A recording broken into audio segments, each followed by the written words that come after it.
Mi ex me debe dinero. Así que vendí sus cosas por partes en línea. Todo empezó hace 6 meses cuando Marcos y yo terminamos. Bueno, cuando yo terminé con él, para ser exactos. Después de 3 años de relación, había llegado al punto donde ya no podía más. No era que fuera una mala persona, pero tenía esta forma de, no sé cómo explicarlo, de hacerme sentir como si yo fuera la responsable de todo. Si no teníamos dinero para salir, era porque yo había gastado demasiado en comida. Si él no encontraba trabajo, era porque yo no lo motivaba lo suficiente. Si nuestro departamento era un desastre, era porque yo no limpiaba bien. Pero lo que realmente me quebró fue el dinero.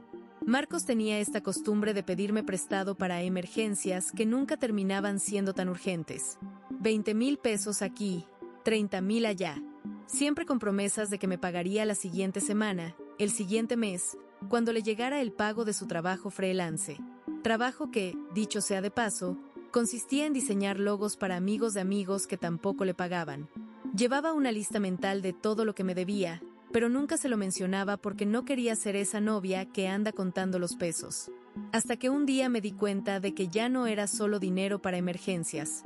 Era dinero para sus hobbies, para sus salidas con los amigos, para sus antojos. Yo trabajaba doble turno en el hospital como enfermera, llegaba destrozada a casa, y él estaba ahí jugando videojuegos con auriculares nuevos que costaban más que mi sueldo semanal. La gota que derramó el vaso fue cuando me pidió dinero para arreglar su computadora. 50,000 pesos. 50,000 pesos que yo había estado ahorrando para el curso de especialización que quería tomar. Se los di porque me convenció de que sin su computadora no podía trabajar, y sin trabajo no podría pagarme. Lógica circular perfecta. 2 semanas después lo encontré viendo tutoriales de YouTube sobre cómo construir una PC gaming desde cero. Con mi dinero había comprado componentes carísimos para armarse una bestia de computadora para jugar, no para trabajar. Cuando lo confronté, me dijo que era prácticamente lo mismo, que necesitaba una buena computadora para hacer diseños de calidad. Que yo no entendía porque no era del área. Esa noche hicimos las cuentas. Me debía 182,000 pesos. 182,000 pesos que yo había ganado sudando en turnos de 12 horas, que había ahorrado saltándome comidas, que había juntado centavo por centavo mientras él se compraba cosas para su trabajo que nunca generaba dinero real. Terminamos esa misma noche. Fue horrible. Lloré como no había llorado en años. Porque a pesar de todo, lo amaba. Pero me amaba más a mí misma, y me di cuenta de que si seguía así, iba a terminar siendo una versión amarga y resentida de quien era. Marcos se fue a vivir con un amigo, pero sus cosas siguieron en el departamento. Cajas y cajas de libros, ropa, electrónicos, muebles. Yo le dije que tenía un mes para llevárselo todo, que después de eso, no me haría responsable de nada. Pasó el mes. Pasaron 2 meses. Yo le mandaba mensajes recordándole que viniera por sus cosas, y él siempre tenía una excusa. Que no tenía tiempo, que su amigo no tenía espacio, que pronto se mudaría a un lugar más grande. Mientras tanto, yo vivía rodeada de recordatorios de nuestra relación fallida, sin poder redecorar, sin poder seguir adelante completamente. En el 3er mes le mandé un ultimátum: ¿vienes por tus cosas este fin de semana o las dono a la caridad? Su respuesta fue: relájate, no seas dramática. Son solo cosas. Solo cosas. 182,000 pesos no eran solo dinero cuando se los pedía, pero sus pertenencias sí eran solo cosas cuando tenía que hacer el esfuerzo de venir por ellas. Fue ahí cuando se me ocurrió la idea. Al principio pensé que era solo una fantasía vengativa, algo que imaginaba para sentirme mejor. Pero mientras más lo pensaba, más sentido tenía. Él no venía por sus cosas. Yo necesitaba el espacio. Y él me debía dinero. Empecé por investigar cuánto valía todo. Me quedé despierta hasta las 3 de la mañana catalogando cada objeto, buscando precios en línea, calculando valores de reventa. Sus libros de diseño gráfico, algunos firmados por autores reconocidos. Su colección de figuras de acción que había estado construyendo desde la universidad. Su ropa de marca que compraba en impulsos cuando tenía un buen mes. Su equipo de fotografía que usaba para sus proyectos artísticos. El total era impresionante. Conservadoramente, calculé que todo valía alrededor de 300,000 pesos. Obviamente, Vendiendo de segunda mano no obtendría ni la mitad de eso, pero definitivamente era más que suficiente para cubrir los 182,000 pesos que me debía. Le mandé un mensaje: Marcos, me debes 182,000 pesos. Tienes hasta el viernes para pagarme o para llevarte tus cosas. Si no haces ninguna de las dos, voy a vender todo para recuperar mi dinero. Su respuesta llegó 2 horas después: estás loca. No puedes vender mis cosas. Eso es robo. Ahí fue cuando me di cuenta de que no tenía idea de mis derechos legales. Así que hice lo que cualquier persona racional haría: me metí en foros legales, leí artículos, hasta consulté con un abogado amigo de mi hermana. Resultó que, técnicamente, después de 3 meses de abandono y múltiples avisos, yo tenía derecho legal a disponer de las pertenencias. No era robo, era recuperación de una deuda. El viernes llegó y se fue. Ni dinero ni visita. Ni siquiera un mensaje.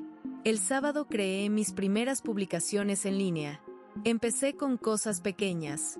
Una lámpara de escritorio que recordaba que había costado 3,000 pesos. La vendí por 1,500. Un set de libros de programación que vendí por 2,000. Cada venta era una pequeña victoria, un paso hacia recuperar mi dinero. Pero algo extraño empezó a pasar. Cada vez que hacía una venta, me sentía poderosa. Como si finalmente estuviera tomando control de la situación. Como si después de años de ser la que siempre daba, finalmente estuviera recibiendo algo de vuelta. Subí fotos de sus figuras de acción. Esas que había coleccionado por años, que trataba como tesoros.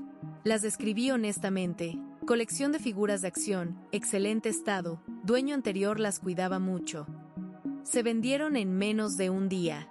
Después fue su chaqueta de cuero, la que había comprado con mi dinero para una entrevista importante que nunca tuvo, vendida por 8,000 pesos. Sus auriculares gaming carísimos, los que había comprado mientras yo comía arroz con huevo para ahorrar dinero, vendidos por 12,000 pesos. Cada venta la documentaba en una hoja de cálculo. Artículo vendido, precio obtenido, restante de la deuda. Era meticulosa, casi obsesiva, pero también era terapéutico. Cada número que restaba de esa deuda de 182,000 pesos era un paso hacia la libertad. Marcos no se dio cuenta hasta la segunda semana. Aparentemente, uno de sus amigos vio online la publicación de sus figuras de acción y le avisó. Entonces empezaron los mensajes. ¿Cómo pudiste hacer esto? Esas figuras tenían valor sentimental.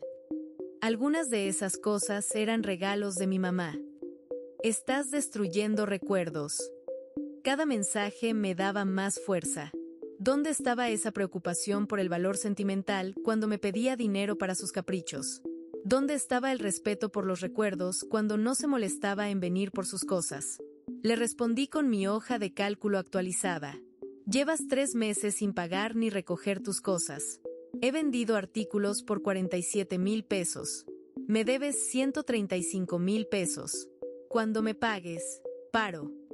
Su respuesta fue predecible: vas a tener que devolverme todo. Te voy a demandar.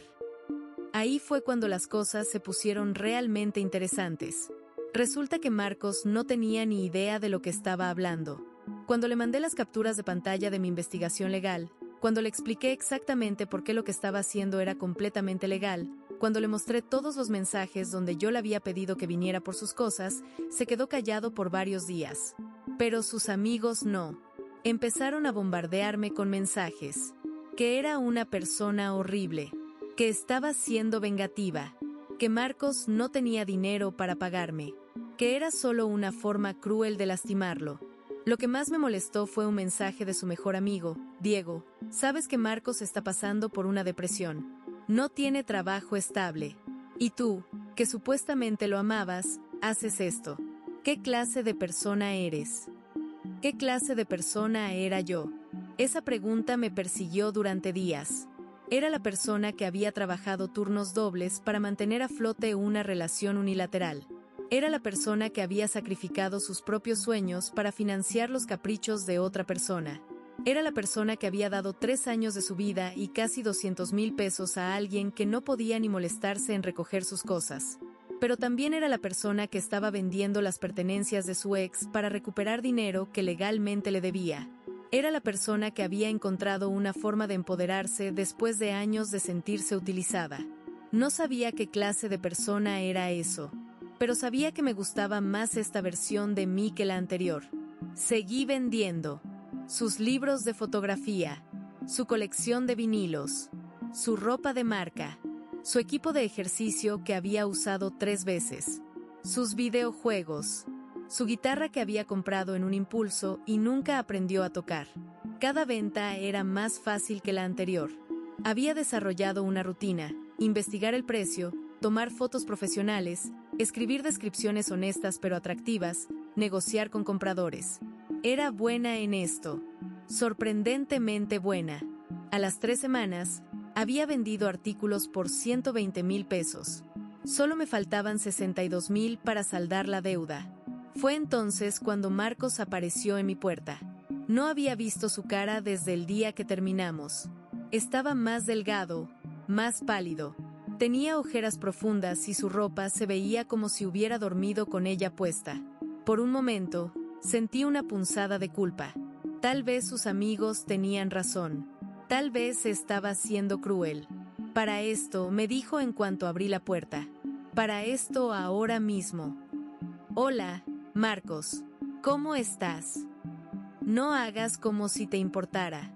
Para de vender mis cosas. Págame lo que me debes y paro. No tengo ese dinero. Lo sabes. Entonces no tengo nada que decirte. Se quedó ahí parado, mirándome con una expresión que no pude descifrar. Enojo, dolor, desesperación. Todo mezclado. Algunas de esas cosas no se pueden reemplazar, me dijo finalmente. Como mi dinero. Era diferente. Tú me diste ese dinero voluntariamente. Te di ese dinero porque me prometiste que me lo ibas a devolver. Las cosas cambiaron. Perdí trabajos, tuve gastos inesperados. Y yo trabajé turnos dobles para darte ese dinero. Dejé de almorzar para ahorrártelo. Pospuse mis planes para dártelo. Pero era dinero. Estas son cosas con valor sentimental. Ahí fue cuando algo en mí se rompió. O tal vez se compuso. No estoy segura. ¿Valor sentimental? ¿Como el valor sentimental que tenía para mí ese dinero que había ahorrado para mi especialización? ¿Como el valor sentimental de las comidas que dejé de comer para dártelo? ¿Como el valor sentimental de los turnos extra que trabajé para conseguírtelo? Eso es diferente. No, no es diferente. Es exactamente lo mismo. Tú tomaste algo que era importante para mí y lo usaste para tu beneficio. Yo estoy tomando algo que es importante para ti y lo estoy usando para mi beneficio. La única diferencia es que lo que yo estoy haciendo es legal. Marcos se quedó callado por un momento largo. Luego, para mi sorpresa, empezó a llorar. Por favor, me dijo. Era mi colección de figuras de acción. Las había estado coleccionando desde que tenía 12 años. Algunas eran regalos de mi papá antes de que muriera. Y ahí fue cuando me di cuenta de que tal vez había cruzado una línea que no sabía que existía. Porque aquí está la cosa: cuando empecé a vender sus cosas, no estaba pensando en el valor sentimental.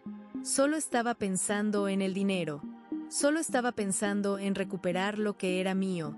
Pero las figuras de acción, recordaba cómo me había contado la historia de cada una. Como su papá le había comprado la primera cuando cumplió 12 años, justo antes de su diagnóstico de cáncer. Como cada cumpleaños y Navidad después de eso, hasta que murió cuando Marcos tenía 18, le había regalado una nueva. Había vendido esas figuras por 3,000 pesos. Cada una había costado originalmente entre 500 y 1,000 pesos, pero para Marcos valían mucho más que eso. Podías haber venido por ellas, le dije, pero mi voz sonaba menos segura que antes. No sabía que las ibas a vender tan rápido. Pensé que era solo una amenaza.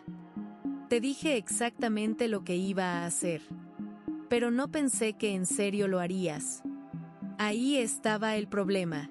Marcos nunca había pensado que yo haría algo así, porque durante 3 años, yo había sido la persona que siempre cedía, que siempre encontraba la forma de resolver las cosas sin confrontación, que siempre ponía sus necesidades antes que las mías. Pero esta nueva versión de mí sí era capaz de hacerlo. Y eso lo había tomado completamente por sorpresa. ¿Qué quieres que haga?, le pregunté. Deja de vender mis cosas. Te voy a pagar, pero necesito tiempo. Ya tuviste tiempo.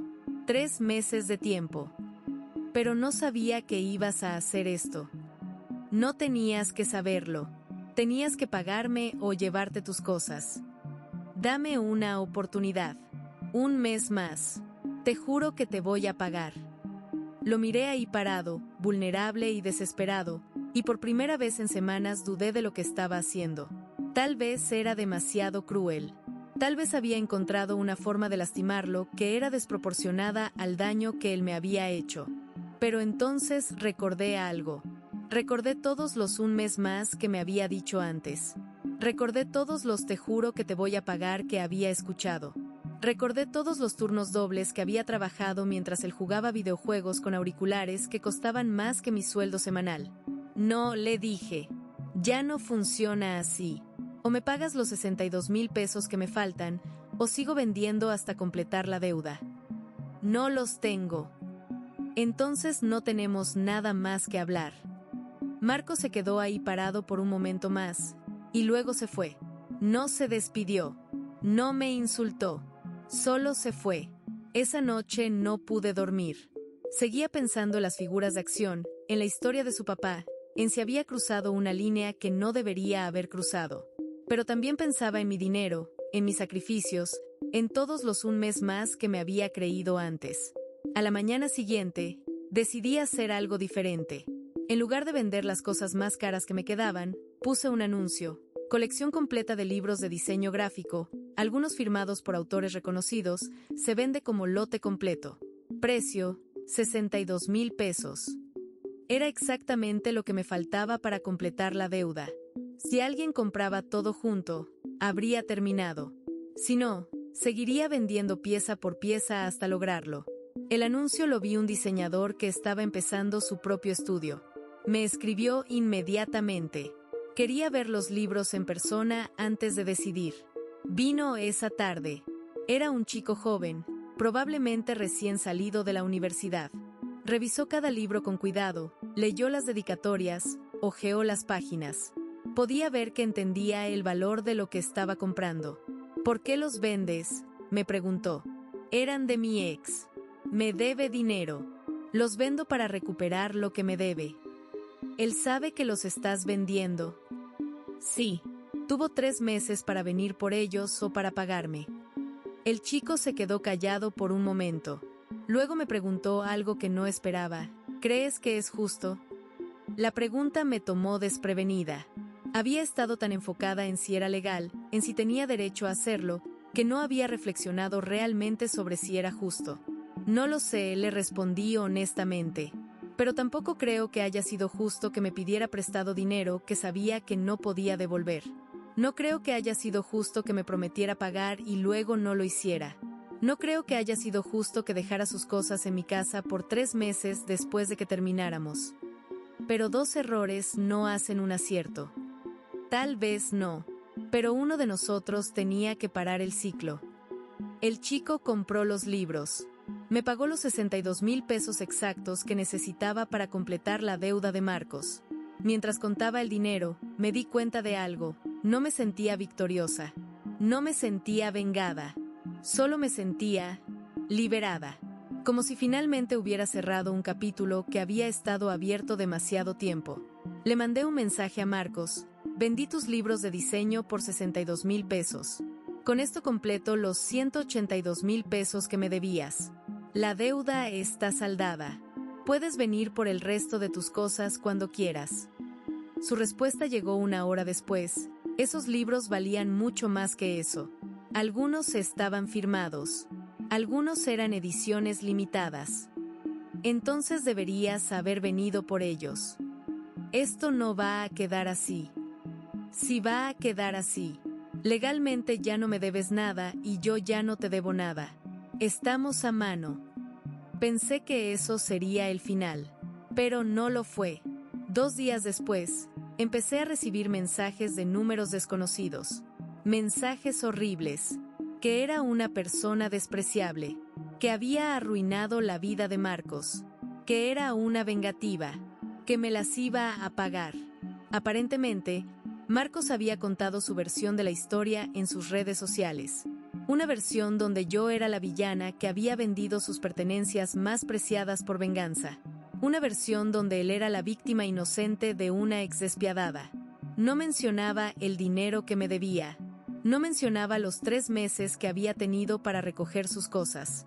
No mencionaba las múltiples advertencias que le había dado. Por un momento, consideré defender mi versión públicamente.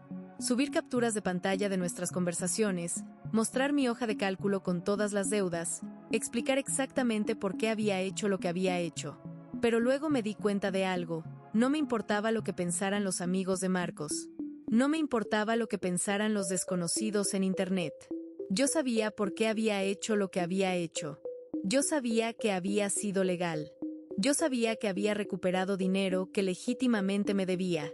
¿Había sido cruel? Tal vez. ¿Había sido justo? Probablemente no completamente. ¿Había sido necesario? Para mí, sí. Bloqueé todos los números desconocidos. Dejé de revisar las redes sociales de Marcos. Me enfoqué en mi propia vida. Con el dinero que había recuperado, finalmente me inscribí en el curso de especialización que había estado posponiendo. Redecoré mi departamento. Cambié las cerraduras. Compré plantas nuevas. Empecé a tener citas otra vez. Marcos nunca vino por el resto de sus cosas. Después de un mes más, las doné a la caridad. Todas excepto una cosa, una fotografía de nosotros dos que estaba en uno de sus libros. En la foto estábamos riendo, abrazados, felices. Era de nuestro primer aniversario. La guardé no por nostalgia, sino como recordatorio. Recordatorio de que había sido capaz de amar completamente a alguien que no me valoraba. Recordatorio de que había sido capaz de dar todo sin recibir nada a cambio. Recordatorio de que había sido capaz de cambiar cuando las circunstancias lo exigían. Pero también como recordatorio de que nunca más iba a permitir que alguien me tratara como había permitido que Marcos me tratara. ¿Hice lo correcto? Honestamente, no lo sé. Creo que hice lo que necesitaba hacer para recuperar mi dignidad y mi dinero. Creo que hice lo que tenía que hacer para cerrar ese capítulo de mi vida y seguir adelante. ¿Fue cruel? Probablemente. ¿Fue justo? Tal vez no completamente. ¿Fue necesario?